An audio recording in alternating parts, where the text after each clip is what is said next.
Muy bien, muy buenos días, Dios los bendiga.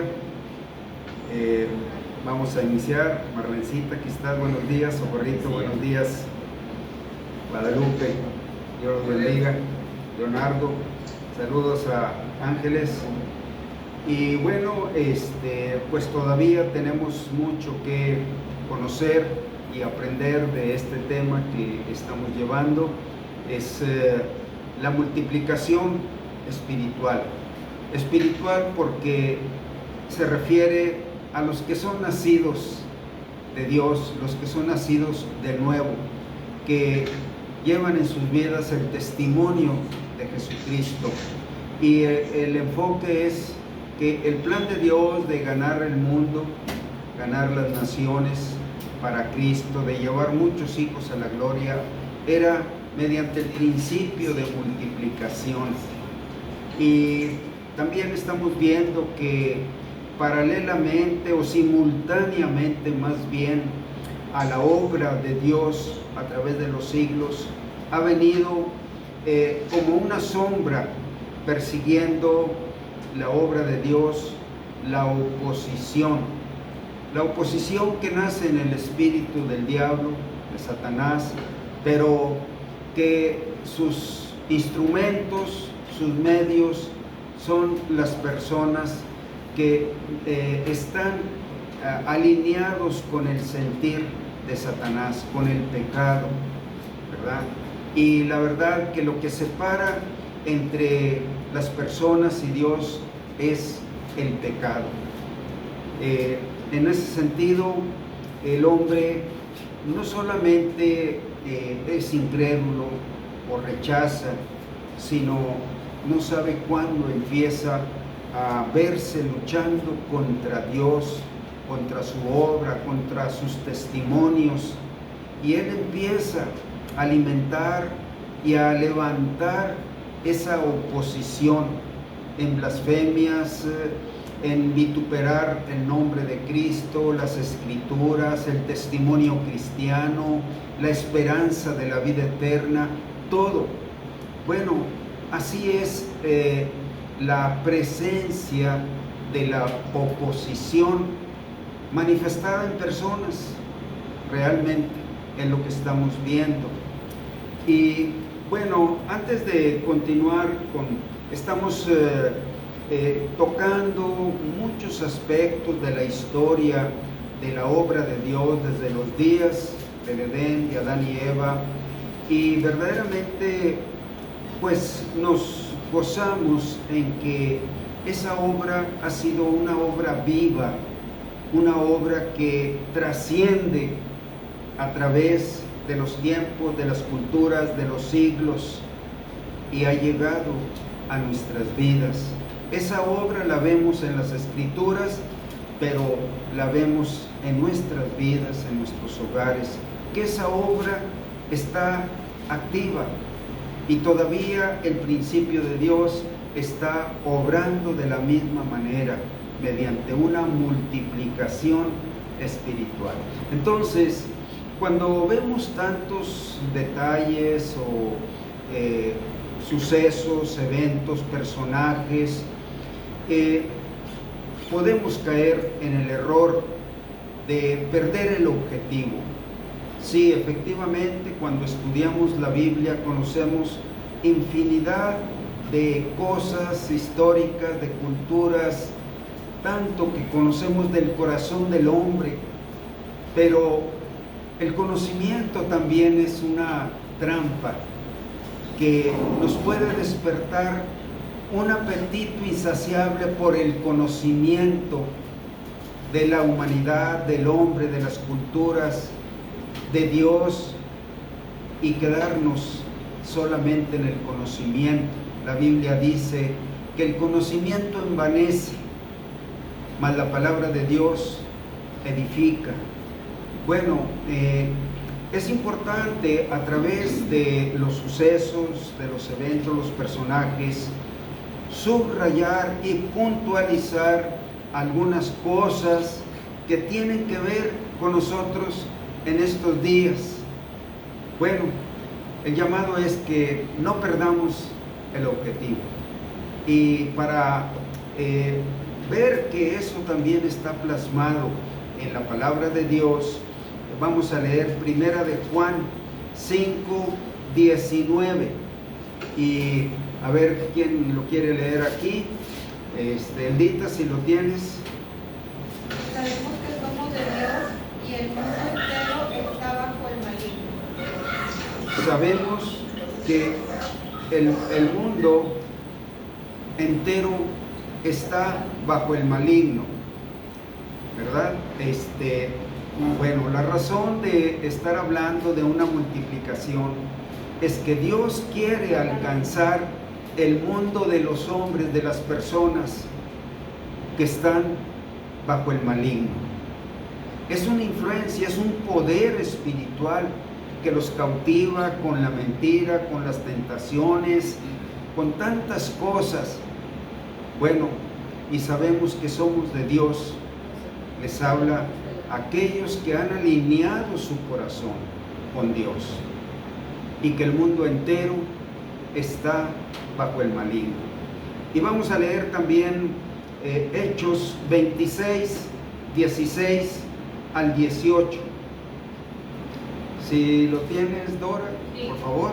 Pero levántate y ponte sobre tus pies, porque para esto he aparecido a ti, para ponerte por ministro y testigo de las cosas que has visto, y de aquellas en que me apareceré a ti, librándote de tu pueblo y de los gentiles a quienes ahora te envío, para que abras sus ojos, para que se conviertan de las tinieblas a la luz y de la potestad de Satanás a Dios, para que reciban por la fe que es en mí perdón de pecados y herencia entre los santificados.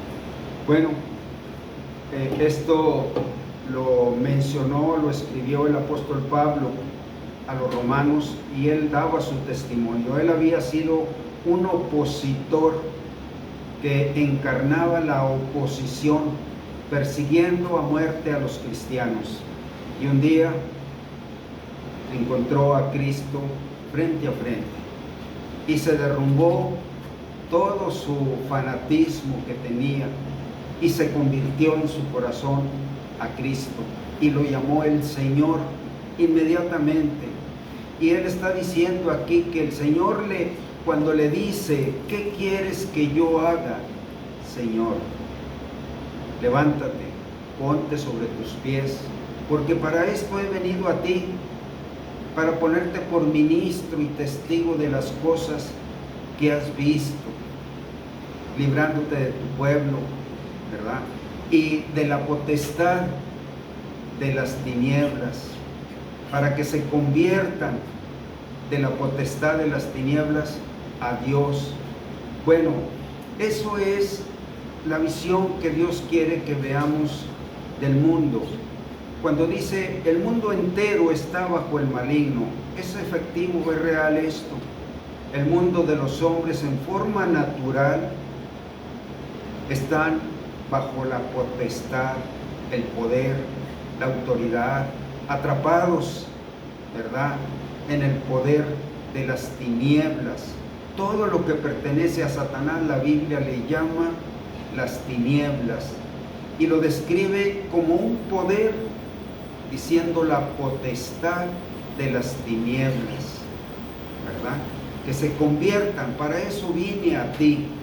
Y este es el objetivo de estar hablando de este tema, hermanos, que realmente llegó Dios a nuestras vidas para ponernos por ministros y testigos, ministrar la palabra, predicar, testificar la palabra. Eso significa ministro o ministrar, ¿verdad? Para ponerte por ministro y testigo de las cosas que has conocido desde que yo llegué a tu vida. Ese es el objetivo. No hay otro objetivo de todo lo que Dios nos quiera revelar. Él nos salvó, nos libró, nos provee, nos sustenta, nos fortalece, nos enseña, nos guía, nos vuelve a levantar con un objetivo. levántate y ponte sobre tus pies. Bueno, la verdad es que muchos les agrada estudiar la Biblia porque encuentran verdaderas joyas del conocimiento, de la obra, de la palabra de Dios, pero pierden el objetivo porque no hacen práctica la luz que ha llegado a sus vidas. Bueno, hermanos, esto es un llamado en esta mañana. Ahora, avanzando sobre el tema, tenemos este punto: ¿cómo obra la oposición desde adentro? La semana pasada estuve mencionando algo, pero no tan directo como ahora, desde adentro. Es normal pensar que afuera hay mucha oposición, pero adentro de la obra de Dios también surge mucha oposición, tan acérrima como los de afuera. Y vamos a ver aquí en el Antiguo Testamento, en el libro de Números, capítulo 13, del 1 al 3. Américo, ¿podrás leerlos? Sí. Y Jehová habló a Moisés diciendo: envía tú hombres que reconozcan la tierra de Canaán, la cual yo doy a los hijos de Israel. De cada tribu de sus padres enviaréis un varón, cada uno príncipe entre ellos. Y Moisés los envió desde el desierto de Parán, conforme a la palabra de Jehová, y todos aquellos varones eran príncipes de los hijos de Israel.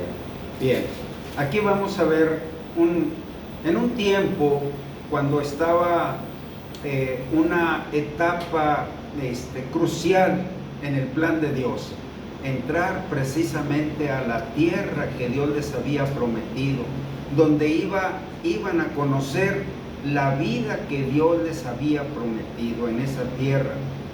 Pero exactamente antes de entrar, aquella generación que había salido de Egipto, tardaron 40 años, aquí antes de pasar esos 40 años, esta generación se opuso a la obra de Dios. Y vamos a ver cómo obra la oposición dentro de las mismas familias. Cada uno era príncipe de las familias en cada tribu. 12 príncipes, 12 espías para que fueran a reconocer la tierra. Y vamos a brincar ahora hasta el 17, Américo. Entonces es Números. ¿Están leyendo? Sí. Los envió pues Moisés a reconocer la tierra de Canaán, diciéndoles: subid de aquí al Negev y subid al monte. Todo, seguido. Al 17. Digo, del 17 en adelante. Y observad la tierra como es, y el pueblo que los habita.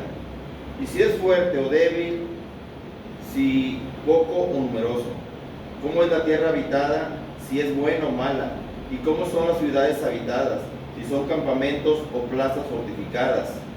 Y cómo es el terreno, si es fértil o estéril, si en él hay árboles o no. Y esforzaos y tomad el fruto del país. Y era el tiempo de las primeras uvas. Y ellos subieron y reconocieron la tierra desde el desierto de Zin hasta Rehob, entrando en Amat. Y subieron al Negev y vinieron hasta Herón, y allí estaban Aimán, Sesaí y Talmaí, hijos de Anac. Hebrón fue edificada 7 años antes de Zoán en Egipto. Hasta el 33. Y llegaron hasta el arroyo de Escol, y de allí cortaron un sarmiento con un racimo de uvas, el cual trajeron 2 en un palo, y de las granadas de los higos. Y se llamó aquel lugar el Valle de Escol, por el racimo que cortaron allí los hijos de Israel. Y volvieron de reconocer la tierra al fin de 40 días, y anduvieron y vinieron a Moisés y a Aarón y a toda la congregación de los hijos de Israel en el desierto de Parán, en Cades, y dieron la información a ellos y a toda la congregación, y le mostraron el fruto de la tierra. Y les contaron, diciendo: nosotros llegamos a la tierra a la cual nos enviaste, la que ciertamente fluye leche y miel, y este es el fruto de ella. Mas el pueblo que habita aquella tierra es fuerte, y las ciudades muy grandes y fortificadas. Y también vimos allí a los hijos de Anac. Amelec habita en el Negev, y el Eteo, el Jebuseo y el Amorreo habitan en el monte, y el Cananeo habita junto al mar y a la ribera del Jordán. Entonces Caleb hizo callar al pueblo delante de Moisés y dijo: subamos luego, tomemos posesión de ella, porque más podremos nosotros que ellos. Mas los varones que subieron con él dijeron: no podremos subir contra aquel pueblo, porque es más fuerte que nosotros. Y hablaron mal entre los hijos de Israel de la tierra que habían reconocido, diciendo: la tierra por donde pasamos para reconocerla es tierra que traga a sus moradores, y todo el pueblo que vimos en medio de ella son hombres de grande estatura. También vimos allí gigantes, hijos de Anac, raza de los gigantes, y éramos nosotros, a nuestro parecer, como langostas, y así les parecíamos a ellos. Hasta ahí. Bueno, este es el brote de una oposición. Esos 12 espías o inspectores que fueron a reconocer la tierra, de la tierra trajeron muy buenos reportes. Es tierra que verdaderamente fluye leche y miel, y miren los frutos que recogimos, pero está habitada por hombres fuertes, ciudades amuralladas, gigantes. Les parecíamos nosotros como langostas.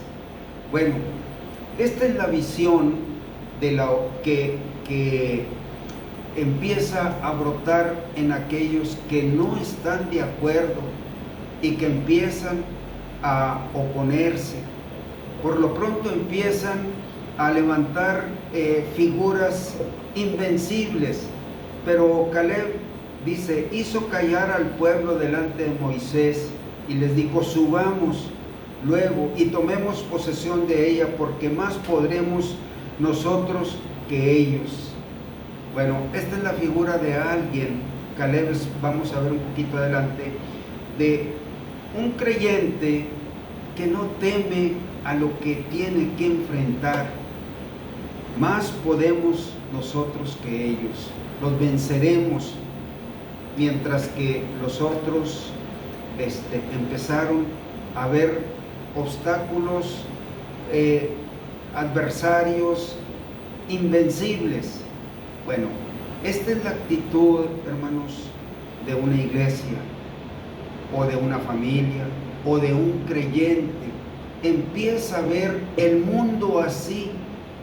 La figura de aquella tierra es como la figura del mundo, y la figura del pueblo de Dios es que Dios está enviándolos para que tomen posesión de ella, y ahí empiecen a cumplir la obra de Dios.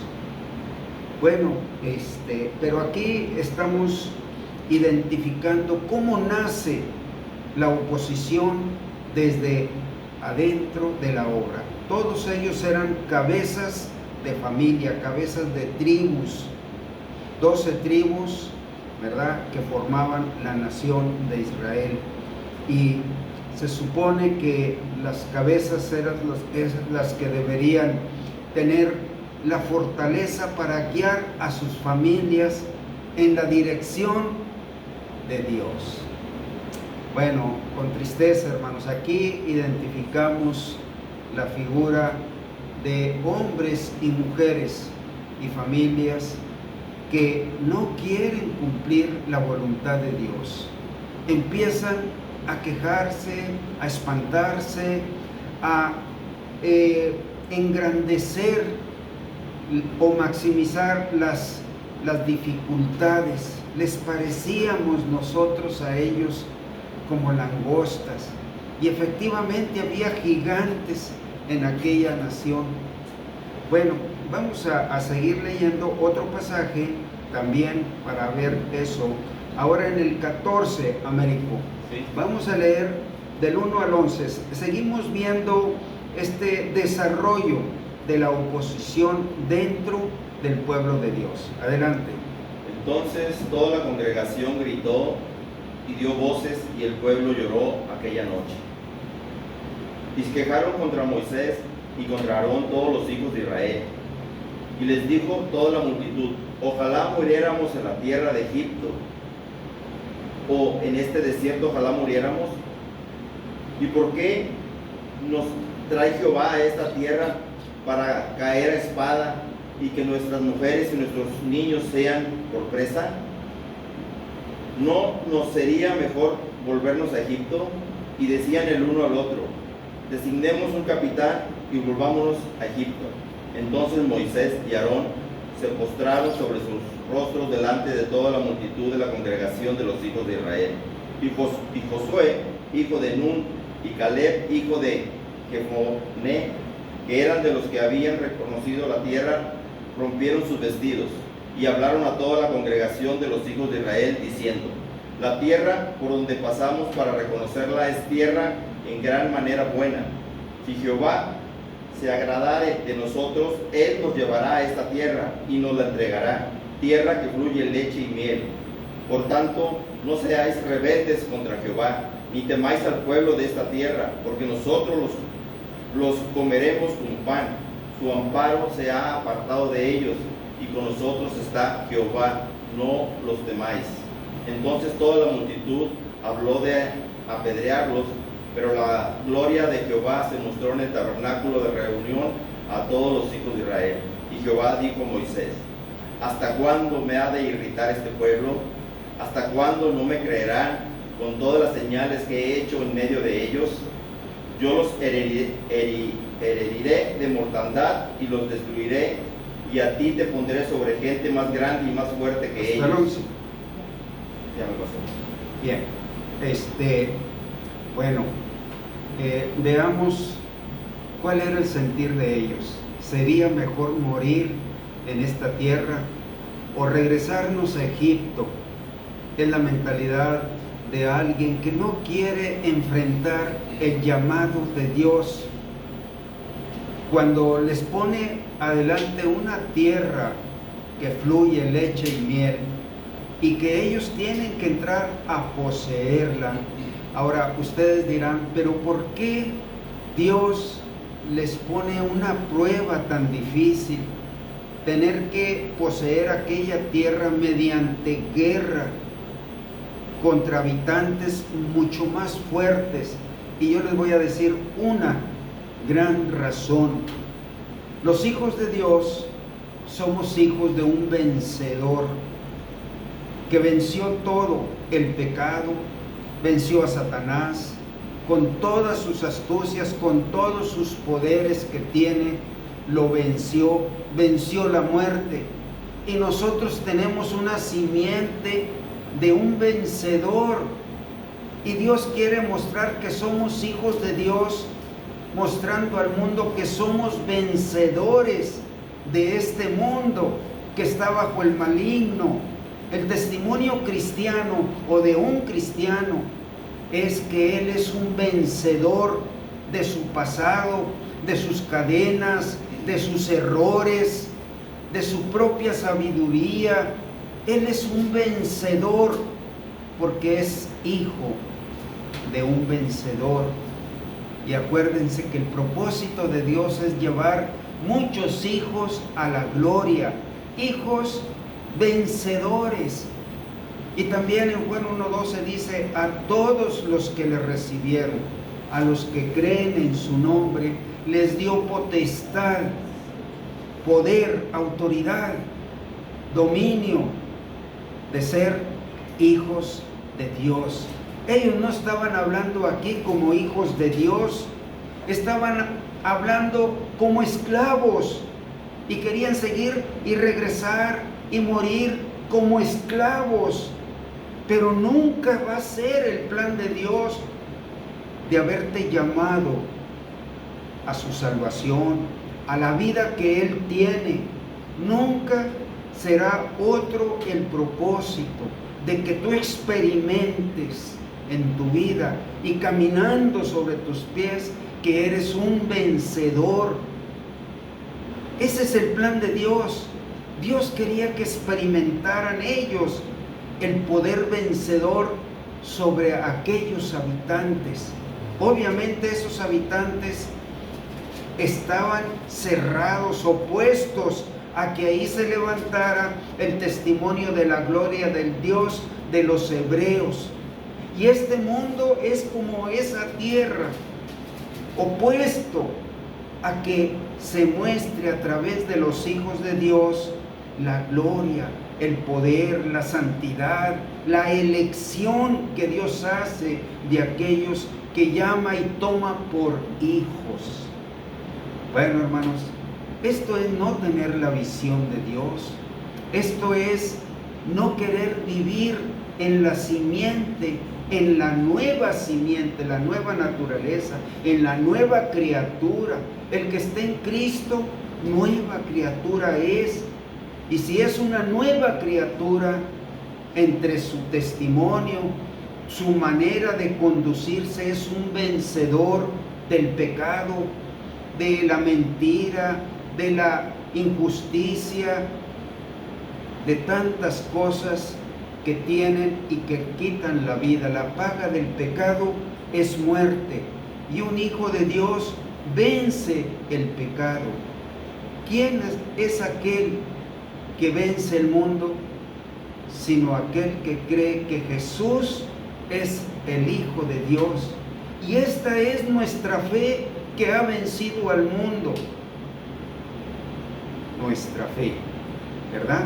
Entonces, hermanos, a veces no comprenden por qué fueron salvos o para qué fueron salvados.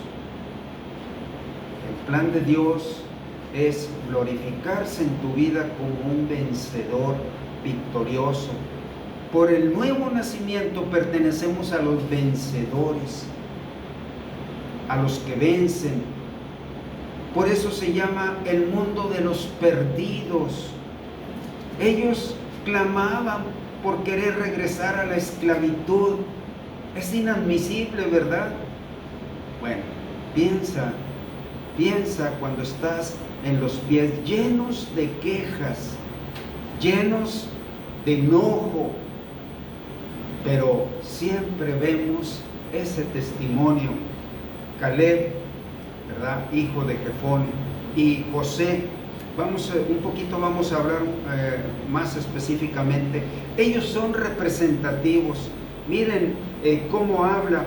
Y Josué, hijo de Nun, y Caleb, hijo de Jefone, que eran de los que habían reconocido la tierra, rompieron sus vestidos y hablaron a toda la congregación de Israel, diciendo: la tierra por donde pasamos para reconocerla es tierra en gran manera buena.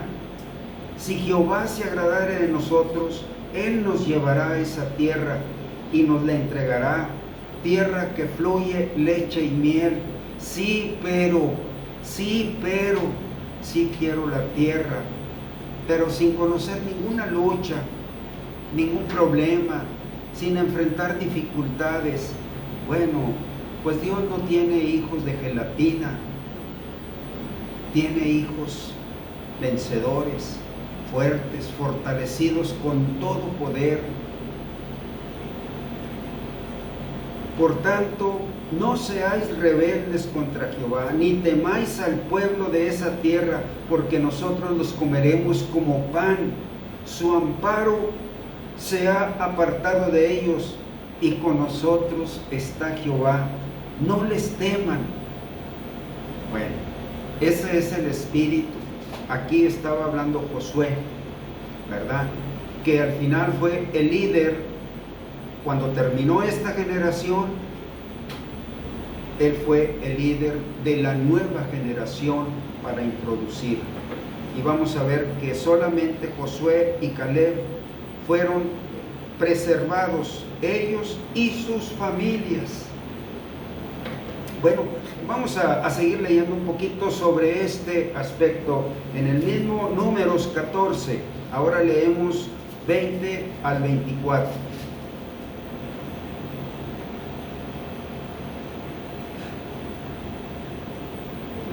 Sí, por favor, Américo. Entonces Jehová dijo: yo lo he perdonado conforme a tu dicho, mas tan ciertamente como vivo yo y mi gloria llena toda la tierra. Todos los que vieron mi gloria y mis señales que he hecho en Egipto y en el desierto, y me han tentado ya 10 veces y no han oído mi voz, no verán la tierra de la cual juré a sus padres, no, ninguno de los que me han irritado la verán. Pero a mi siervo Caleb, por cuanto hubo en él otro espíritu y decidió ir en pos de mí, yo le meteré en la tierra donde entró, y su descendencia la tendrá en posesión. Hasta a ver, sí, vamos a leer, permítame. Sí, y luego brincamos del 36 al 38. Pero de lo que acabamos de leer, ninguno de ellos verá la tierra. ¿Verdad? Ya 10 veces me han tentado, pero de una manera tentado o enfrentado, o me han desafiado. A ese nivel estaban ellos. Era un pueblo de Dios. Y quiero decirles que la Biblia dice que todos ellos en Moisés fueron salvados. Y todos ellos, ¿verdad?, fueron salvos. Pero estamos viendo la figura desde adentro, cómo dentro de la obra se levanta una oposición para detener que la obra de Dios no avance. Bueno, ahora en el 36 al 38, nomás dice: ninguno entrará sino mi siervo Caleb, porque hubo en él otro espíritu. Bueno, hermanos, tomemos en cuenta eso y vamos a leer ahora, te dije, 36 al 38. Y los varones que Moisés envió a reconocer la tierra y que al volver habían hecho murmurar contra él a toda la congregación, desacreditando aquel país. Aquellos varones que habían hablado mal de la tierra murieron de plaga delante de Jehová. Pero Josué, hijo de Nun, y Caleb, hijo de Jefone, quedaron con vida de entre aquellos hombres que habían ido a reconocer la tierra. Sí. Bueno, aquí parece que Dios desquitó su ira. Pero miren, hay un aspecto aquí que la verdad es el que prevalece. Ellos iban en un camino por el desierto. Era otra tierra, otras regiones, otro clima, otras, ¿cómo decir? Pues alimañas que había en contra de ellos, enfermedades también, y que Dios, guardándolos de todo peligro, preservándolos para que pudieran estar vivos o listos para entrar a la tierra prometida, de pronto Dios detiene esa protección y los dejó al amparo de aquellas plagas, de las enfermedades. Bueno, esto es la figura de que el que conmigo no recoge, solo desparrama. Dios nos está guardando y deteniendo tantas cosas que pudieran afectarnos, sin dejar que experimentemos el vivir en este mundo, un mundo hostil por su naturaleza, por la maldición que vino por el pecado. Y Dios está deteniendo y guardándonos y sanándonos y poniendo escudos de protección alrededor de nosotros en este mundo hostil. Por eso la Biblia dice: su amparo se ha retirado de ellos y con nosotros está Jehová. No es lo mismo pertenecer al pueblo de Dios, porque siendo pueblo de Dios tenemos amparo. Amparo es todo lo que necesitamos para cumplir la voluntad de Dios. Y Dios estaba siendo fiel. Bueno, ellos querían regresar a vivir desamparados. Y Dios en su misericordia, fíjense, no los dejó morir de hambre, ni falta de agua, ni falta de alimentos, ni falta de vestido. Los preservó, pero ellos no cambiaron su actitud durante 40 años. Ellos decidieron morir allí en el desierto. Y aquí dice que estos varones murieron de plaga, ¿verdad? Delante de Jehová. Aquellos varones que habían hablado mal. Bueno, tengamos cuidado porque no sabemos que estamos contra Dios en nuestro renegar. No es bueno estar entre los que se oponen a la voluntad de Dios. Bueno, las quejas, el rechazo, una actitud de indisposición, todo es algo que obra en contra de la voluntad de Dios, porque el justo está llamado a vivir por fe, y si retrocediere, no agradará a mi alma, dice Dios. Bien, vamos a leer Hechos 20:30. Eldita, ¿quieres leernos, por favor? Y de vosotros mismos se levantarán hombres que hablen cosas perversas para arrastrar tras sí a los discípulos. Ahí Pablo estaba alertando a la iglesia de Éfeso y estaba diciéndoles: de entre ustedes mismos se levantarán hombres perversos. Sus sentimientos, su rebelión, sus quejas es perversidad. Y también, Edita, léenos Romanos 13:2, por favor. De modo que quien se opone a la autoridad, a lo establecido por Dios resiste, y los que resisten acarrean condenación para sí mismos. Muy bien, vamos a hacer una pausa aquí para empezar el segundo video sobre esta misma plática.